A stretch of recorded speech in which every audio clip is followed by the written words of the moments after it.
Hello everyone, আজকের দিনটা হচ্ছে সোমবার দিন আর এখন বোধহয় সময় হচ্ছে 8:30 মতন। এখন অনেকটা লেটে ঘুম থেকে উঠি, কারণ এত তাড়াতাড়ি উঠে কী বা করবো, তার জন্য লেটে ঘুম থেকে উঠি। যাই হোক, আজ আবার অনেক দিন পর ভিডিও দিচ্ছি, তার কারণ হচ্ছে এই যে কখন শরীর ভালো থাকছে কখন খারাপ থাকছে নিজেই বুঝতে পারছি না গো। এই কদিন শরীরটা একটুখানি খারাপ ছিল, তার জন্য ভিডিও দেওয়া হয়নি। তো যাই হোক, এদিকে দেখো সমস্ত দিকে যেহেতু আমার ঘেরা থাকে, যেহেতু আমি পাখা চালাই রাতেরবেলা করে দিনের বেলা করে, কেন বলো তো ভীষণ পরিমাণে গরম লাগে। কারণ আমি শুনেছি এই সময়টা নাকি গরমটা একটু বেশি লাগে। তো গরম লাগার সাথে সাথে যাতে ঠান্ডাটা না লাগে, কারণ এখন ঠান্ডা লাগলে জ্বর এলে তো ওষুধ খাওয়া যাবে না, তার জন্য মা কী করে আর আমার বর, মানে বলতে পারো আমার মা বাবা বর তিনজনেই ওপরটাও বলে সুন্দর মতন করে ঢেকে নিই, চারপাশটাও ঢেকে নিই, যাতে হাওয়াটা সেভাবে না লাগে। আর তার থেকে বড় কথা জানো কী করে, যখন হয়তো অন্য কারোর ঘুম ভাঙে পাখাটা বন্ধ করে দেয়। যাই হোক, তো এদিকে ওই বিছানাটা গোছাতে গোছাতে দেখলাম আমার কটা জামা রয়েছে, আমার বরের কটা জামা রয়েছে। কালকে কিছু কিছু জামা আমার বরের কেচে দিয়েছি, মানে কেচে দিয়েছিলাম বলতে আমি ভিজিয়ে দিয়েছিলাম, আরও কেচে নিয়েছিলাম। তো সেই জামাগুলো সুন্দর করে গুছিয়ে নিয়েছি। এবার ফ্রেশ হয়ে আসি, তারপর আবার দেখা হচ্ছে। তো এদিকে আমি ফ্রেশ হয়ে চলে এসেছি, আর এসেই আমার যে ওষুধগুলো থাকে সেই ওষুধগুলো খেয়ে নিয়েছি। আর খাওয়ার পর এখন তো সেই ওষুধপত্রগুলো সমস্ত কিছু খাওয়া হয়ে গেছে, এখন বসেছি একটু খেতে। তো কী খাচ্ছি সেটা তোমাদের সাথে একবার শেয়ার করে দিই। তো দেখো, এখন আপাতত একটুখানি চা নিয়েছি, আর এদিকে মুড়ি আর হচ্ছে ছোলা ভাজা পেঁয়াজ দিয়ে খেতে কিন্তু আমার বেশ ভালো লাগে। তো এখন এটাই খাবো সকালবেলায়, আপাতত এটা খাবো, পরে খিদে পেলে আবার ভাত খাবো, কি অন্য কিছু খাবো যাই খাই। এইদিকে রয়েছে চিড়ে, আর এদিকে রয়েছে এই যে বিস্কুট। তো চলো আগে চাটা খেয়ে নিই আর মুড়িটা খেয়ে নিই। এদিকে মা একটু দোকানে গেল, আর আমাকে বললো একটু আলুটা ভাজ। ওই যে সকালবেলায় যে আমার বর যায় কাজে, তো মা ওর জন্য না ভাত আর ডাল করে দিয়েছিল, ভাত ডাল আর আলু ভাজা। তো আমি সেই আলুটাই ভাজছিলাম, নাহলে কি তরকারি করে দিলে না তরকারি নষ্ট হয়ে যাচ্ছে, তার জন্য আলু ভাজাটা আর ডালটাই।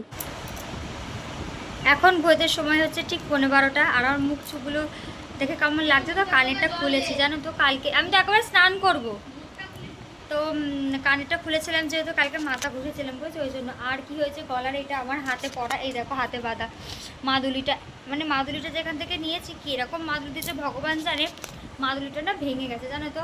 তো তার জন্য গলায় রাখছি, তো কেটে কেটে যাচ্ছে গলা, ওই জন্য গলাটা খুলে একদম তো খুলে রাখতে নেই, তাই হাতে বেঁধে রেখে দিয়েছি, কারণ এখন তো খোলা যাবে না। সেই একেবারে হোটের সময় এই যে যা যা আছে আমার শরীরে সমস্ত কিছু তখনই খুলতে হবে, তার জন্য না আমি এখন থেকে আর কিছু, তো ওই জন্য এখন আর আমি কিছু খুলছি না। যাই হোক, তো গেছিলাম হয়তো একটু ডাব আনতে জানো তো, যেহেতু কালকে আমার বড় হাফ হয়েছে, তো সেই পয়সা নিয়ে গেছিলাম একটু দই আনতে, ডাব আনতে। ডাব পাইনি, তো তার জন্য নিয়ে এসেছি দেখো দই, মিষ্টি দই। আমার কদিন ধরে খুব মিষ্টি দই খেতে ইচ্ছে করছিলো, কিন্তু আমার বড় আস্তে আস্তে রাত হয়ে যাচ্ছিলো, আর আমি আর মা যে যাবো এই বেলাটা রান্না বান্নাতে অসুবিধা হয়ে যায়, ওই জন্য যাওয়াও হয়নি। আর যে কদিন গেছি মনে ছিল না, তো আজকে যখন গেলাম তাহলে একটু দই নিয়ে আসি, তো এই দইটা খাবো, খেয়ে যাবো এখন স্নানে। আর প্রচণ্ড গরম লাগছে প্রচণ্ড। আর আজকে আমি একটু ওই বাড়ি যাবো, আমার ভীষণ আনন্দ লাগছে যে আমি ওই বাড়ি যাবো। আমার একদম ভালো লাগছে না জানো তো এই বাড়িতে থাকতে, মনে হচ্ছে কি আমি তো সবার ব্লগ দেখি, ভিডিও দেখি, ফোন ইউজ করি, সবাইকে দেখছি কি সুন্দর ওরা রান্না বান্না করছে, ঘর গোছাচ্ছে, ঘর ঝাড় দিচ্ছে, ঘর মুছে পুজো দিচ্ছে, আর আমার কি খারাপ লাগছে, আমার একদম ভালো লাগছে না জানো না তো। আমার ঠাকুরগুলো না খেয়ে রয়েছে, কতদিন হয়ে গেল আমার ঠাকুরগুলো না খেয়ে রয়েছে, একদম ভালো লাগছে না, বিশেষ করে একদম ভালো লাগছে না। কি যে আমার মনটা খারাপ লাগছে, যেমন যে আমি একটু যদি এরকম রান্নাবান্না করতে পারতাম। তার কারণে আমি ভাবছি 8 মাসের পরে এলেই ভালো হতো, এত তাড়াতাড়ি না এলেই হতো। এখন আমি ভাবছি জানো তো একদম ভালো লাগছে। যাই ওই বাড়ি যাবো, তার কারণ হচ্ছে আমি যেহেতু চিলি চিকেনের রাইস খেতে, ফ্রাইড রাইস খেতে ভালোবাসি। তো আমার শাশুড়ি মা কালকে, আমার বর কালকে গেছিলো ওই বাড়িতে, তো তখন বলেছিল তা, আর আজকে আমার যাওয়ার কথা ছিল, কিন্তু যেহেতু কালকে গ্রহণ, মানে মঙ্গলবার দিন গ্রহণ, তা মা বলেছিল কি যে এই কদিন আর বেরোতেই হবে না। আর আমার কী বলতো সারাদিন বাইরে থাকে, তো একটুখানি ঘুরতে যাওয়াটা আমার আজকে ইচ্ছা, মানে কথা ছিল, আমার বর বলছিল আজকে তোমাকে ঘুরতে নিয়ে যাব, কিন্তু ওই যে যেহেতু গ্রহণ, তো মা বলছিল যে যেতে হবে না, একেবারে বৃহস্পতিবার কি শুক্রবার নাগাদ যাস। তো এবার আমাদের ওই বাড়িতে শুক্র শনিবার নিরামিষ খায়, আমি খাই না, আমার বড় খায় না, তো তার জন্য আমি বলেছিলাম যে শুক্রবার কি বৃহস্পতিবার নাগাদ যাবো, তো যেহেতু ওনারা নিরামিষ খায় তার জন্য যাওয়া হলো না। আর আমি বলার আগেই উনি সমস্ত যে প্রাইসে যা যা লাগে সমস্ত কিছু কিনে রেখে দিয়েছে, বুঝেছো। বাড়ি আসতে যখন আমার বর, তখন দেখে যে উনি চাল কিনতে যাচ্ছিলো, তাই বলো কি না করে দেবো, বললাম যে না, যখন এত কিছু করে নিয়েছে, কিনে নিয়েছে, তাহলে আর না করতে হবে না, তাই যাবো ওই বাড়িতে গিয়ে ঝটপট করে আমি আর আমার বর খেয়ে দিয়ে চলে আসবো, এরকম একটা ব্যাপার। যাই হোক, তো যাবো আজ অনেকদিন পর, একটু দেখবো মনটা ভীষণ খারাপ লাগছে। যাই হোক চলো এটা খেয়ে নিয়ে আগে আমি স্নানটা করে আসি। এদিকে আমার স্নান কমপ্লিট হয়ে গেছে, হয়ে এখন আমি বসেছি রাধাগোপাল দিতে। এখন মা সকালবেলা করে স্নান করে নিচ্ছে আর রাধাগোপাল মায়ের স্নান করে দিচ্ছে, আমি শুধু দুপুরবেলার ভোগটা দিচ্ছি। জানো তো এই কদিন ধরে আমার বরকে মানে তরকারি করে দিচ্ছে, আর তরকারিটা কি হচ্ছে গরম পড়েছে বেশ মোটামুটি, কিন্তু ভালোই গরম পড়েছে আমাদের এদিকে। তোমাদের ওদিকে পড়েছে কিনা অবশ্যই কমেন্ট সেকশনে জানিও। আর খাওয়ার না পচে যাচ্ছে, জানো তো আজকে সকালবেলা ভাতটা না ওর কেমন একটু প্যাচপ্যাচে বানা হয়ে গেছিলো। তো তার জন্য মা বলেছে যে এবার থেকে তরকারি ফরকারি যা হবে সব সকালেই রান্না করে দেবে। আর আজকে জানো তো ফুড করাই দিচ্ছে, আর কালকে তো গ্রহণ লাগবে, তারপর হচ্ছে তোমার কি বলবো দোল খেলা বারণ, তার জন্য মা বলে ফুড করাটা আজকে দিয়ে দিই। আলাম যে ঠিক আছে, তো বলো যে তুই দিয়ে দে, তোর তো স্নান হয়ে গেছে। আলাম যে ঠিক আছে।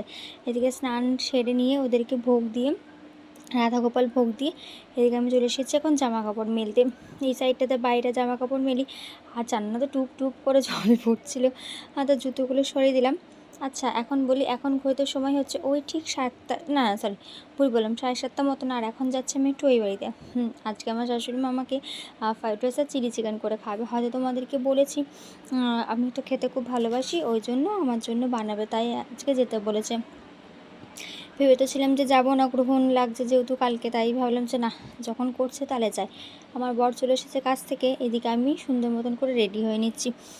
সুন্দর মতন আর রেডি কি, এই একটা জামা রয়েছে যে জামাটা আপাতত আমার গায়ে হচ্ছে, এই জামাটাই পরে নিয়েছি আর একটু লিপস্টিক লাগাচ্ছি, এছাড়া আর কিছুই করব না, কারণ গাড়ি করে যাবো আর আসবো, আর এর থেকে আর বেশি সাজগোজ আর কী হবে। আর তার থেকে বড় কথা কী বলতো, আমার না লিপস্টিক পরতে ভীষণ ভালো লাগে, তার জন্য আমি লিপস্টিকটা পরেছি। লিপস্টিক নেল পালিশ দেখবে আমার পরতে সব সময় ভালো লাগে। আমার আর লিপস্টিক বলে না, আমার না সবসময় সেজেগুজে থাকতে ভীষণ ভালো লাগে। এদিকে দেখো চুলটা বেঁধে নিয়েছি, খোপা করে নিয়েছি, ওইদিকে আমার বর রেডি হচ্ছে। আর এই যে আমি তোমাদেরকে দেখিয়ে দিলাম এই পিঙ্ক কালারের জামাটা আপাতত আমার গায়ে হচ্ছে, এছাড়া আর কোনো জামা দেখছি আর গায়ে হচ্ছে না। লং জামা আছে অবশ্য, সেই লং জামাটাও আর গায়ে হচ্ছে না। আর আরেকটা যে লং জামা আছে সেটা ওই বাড়িতে রয়েছে, আর একটা লং জামা যেটা রয়েছে সেটা জানো তো সুতির, ওটা না কেমন নষ্ট নষ্ট হয়ে গেছে, কারণ ওটা বিয়ের প্রথম বছর, ওই ধরো 4 বছর হতে চললো আমাদের বিয়ের, তো এই পুজোটারে 4 বছর হবে। সেই 4 বছরের জামা এখন আমার কাছে সযত্নে তোলা রয়েছে, ছেড়ে কিন্তু নি কোথাও, কিন্তু ওই যে কী হয়েছে কতটা রং উঠে উঠে গেছে, তার জন্য না ওটা আর পরা যাচ্ছে না, তাই ওটা পরলাম না। আর দেখো এইদিকে চলে এসেছি বাড়িতে, আর আমার এত শখেই সাজানো গোছানো আমার সংসারটা, আমার ঘরটা কি অবস্থায় হয়ে রয়েছে, মানে এক মুহূর্তের জন্য দেখে না ভীষণ চোখে জল আসছিলো, মনে হচ্ছিলো কি না আর ওই বাড়ি যাবোই না, এই বাড়িতেই থাকি, থেকে সমস্ত কিছু পরিষ্কার টরিষ্কার করে নিই, আর যেন যেতে ইচ্ছা করছে না, যেন তার ভীষণ কান্না পাচ্ছিলো, এত শখ করে এত আহ্লাদ করে আমি ঘরটা গুছিয়েছিলাম, তিলে তিলে গড়ে তুলেছি, তোমরা তো অবশ্যই দেখেছো। আর ইচ্ছা করে বলো তো কারোর, যাই হোক কটা জামা কাপড় নেওয়ার ছিল, কারণ আমি তো গেছিলাম শীতকালে, আর এখন তো গরমকাল চলে এসেছে, কটা জামা নেওয়ার ছিল আমার বরের দুজনারই, তো সেই জামা কাপড়গুলো নিলাম, নিয়ে এখন বাজে 8:30-9টা মতন। আমার খিদে পেয়ে গেছিলাম, তাই বললাম খেতে দিয়ে দিতে। আর এই যে দেখো আমি তো নিচে বসতে পারি না, তার জন্য চেয়ার আর টুল নিয়েছি, টুলের ওপর বসেছি। আর তোমরা একটা জিনিস খেয়াল করেছো, আমার টুলটা আর আমার প্লেটটা কিন্তু সেম সেম কালারের হয়ে গেছে, লাল কালারের। এদিকে আম্মাকে দিল, দিয়ে এবার আমার বরকে দিচ্ছি।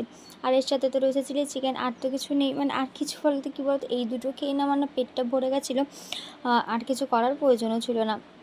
আর ফ্রাইড রাইসের সাথে চিলি চিকেনটাই যথেষ্ট, কী বলো তাই না? কার কার ভালো লাগে অবশ্যই কমেন্ট করে জানিও। তো আমার তো ভীষণ ভালো লাগে ফ্রাইড রাইস আর চিলি চিকেন খেতে।